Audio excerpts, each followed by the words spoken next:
Welcome to Meera story time. காட்டில் இருக்க ஒரு துறவி அங்கே இருக்க விலங்குகள் எல்லார்கிட்டையும் ரொம்ப அன்பாக பழகுவார்.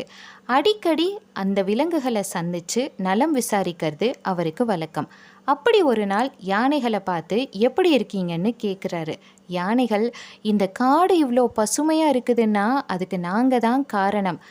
அதோட காஞ்சு போன மரங்களை உடைச்சு போட்டு பாதைகளாக்குறோம். அந்த பாதைகள் மற்ற விலங்குகள் நடக்கிறதுக்கு யூஸ்ஃபுல்லாக இருக்குது.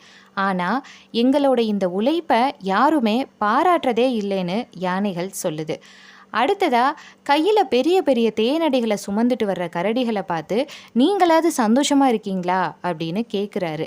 இந்த கேள்வியை யாராவது கேட்க மாட்டாங்களான்னு ரொம்ப நாள் காத்துட்டு இருந்த மாதிரி கரடிகள் செங்குத்தான பாறையோட உச்சியில் இருக்கிற தேனடிகளை எங்கள் உயிரை பணயம் வச்சு எடுத்துகிட்டு வர்றோம், ஆனால் அதுக்காக யாருமே எங்களை பாராட்டுறதில்லைன்னு கரடிகள் சொல்லுது.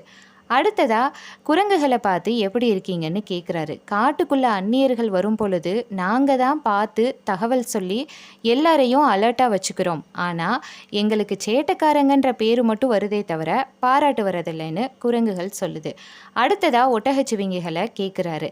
நாங்கள் மட்டும் இல்லைன்னா இந்த காடு ஃபுல்லாக புல்லாக தான் இருக்கும். அதோட வெயில் காலத்தில் காஞ்சு போன புள்ளி எல்லாம் ஒன்றோட ஒன்று உரசி தீப்பிடிக்க கூட வாய்ப்பு இருக்குது. அப்படியெல்லாம் நடக்காமல் நாங்கள் தான் சரியாக பார்த்துக்கிறோம், எங்களை மட்டும் யார் பாராட்டுறா அப்படின்னு ஒட்டகச்சிவிங்கிகள் சொல்லுது. எல்லாத்தையும் கேட்ட துறவி, நாங்கள் எங்கள் கடமைகளை சரியாக செய்கிறோம், ஆனால் அதுக்கான பாராட்டு இல்லைன்னு சொல்கிற நீங்கள் எப்போவாது மற்றவங்களை பாராட்டியிருக்கீங்களா அப்படின்னு கேட்கும் பொழுது எல்லா விலங்குகளும் இல்லைன்னு தான் சொல்லுது. பார்த்தீங்களா, நாம் மற்றவங்களை பாராட்டி ஒரு வார்த்தை கூட பேசுறதில்ல, ஆனால் மற்றவங்க நம்மளை பாராட்டணும்னு மட்டும் எதிர்பார்க்குறோம். ஃபஸ்ட்டு நாம் மற்றவங்களை மனசு விட்டு பாராட்ட கற்றுக்கணும் அப்படின்னு சொல்லி கொடுக்குறாரு. இது வரைக்கும் என்னோட வீடியோஸ் பார்த்து பாராட்டின எல்லாருக்கும் ரொம்ப பெரிய நன்றிகள்.